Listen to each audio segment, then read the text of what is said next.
Brent Sullivan here with Time on the Hill, and I would love to share with you the experience of someone who recently started a job in the United States Senate and transitioned from Puerto Rico to the city and is doing phenomenally well. And I would just love to share some of the basics of his search so that if you are navigating or trying to navigate to Washington, D.C. from anywhere in the United States, you can learn from the experience of others. Eduardo had worked in Washington, D.C. before, but had moved back to Puerto Rico. And Puerto Rico was hit with one of the worst storms in the history of Puerto Rico. It devastated the island. And so Eduardo needed a respite from this and decided to come back to Washington, D.C. So as soon as we started working together, the first thing that we did was a photograph on LinkedIn with the Capitol backdrop. We take our photographs right here on Capitol Hill. You can look professional anywhere, but you can really only get the backdrop of Congress in one place. So the first thing that we did was a photograph. The second thing was the LinkedIn account, because you really want to try to focus not on what you've done, but what the Congress is interested in. So if you have experience that is applicable to the work on Capitol Hill, that is what you want to tailor your profile to. Next would be his congressional resume. So you put together the congressional resume, again, with the target policy that Eduardo would love to work on. So in his case, he was an expert in a couple of key policy areas, and that is what we wanted to highlight. So he now has the confidence to know that he looks very sharp in his photo, the profile looks great, and the resume looks exceptional. Now, once those written materials are finished, now we would love to start talking about committees and members. There are only so many offices and there are only so many committees. So you can create a finite list, which is amazing, because once you've created that list, and I would say 3 in the House, 3 in the Senate, and then you really don't want more than 25 members, and I would say at the most 5 senators.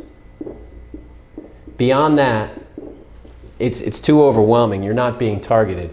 So you want to focus on committees that make sense and members that make sense. Then we started to focus on outreach. And that is learning about the agenda of the Hill. That is gathering experience of current congressional staff. That is trying to get an assessment on which members would be the right fit, which committees would be the right fit. Because for Eduardo as a candidate, it wasn't about just getting a job on the Hill. It was about getting a job on the Hill when he could really learn and really work hard and really work on the policy. So most candidates simply react to whatever they see, and oftentimes they don't get the responses they're looking for, and they don't get feedback, and it becomes very frustrating for the candidate, for the candidates. With this approach, you're actually being very proactive, and in fact, Eduardo had control of his search the whole time because he had a plan of action in place and he was executing his plan. He wasn't letting the job marketplace dictate the outcome. He was the one that was on a path and kept moving forward. So the marketing piece is finished, the member selection and committee selection is done, and the outreach is done. So committees that make sense, networking looks fantastic. Then he started to get bites and he started to get access to openings. So then it was a question of interview prep.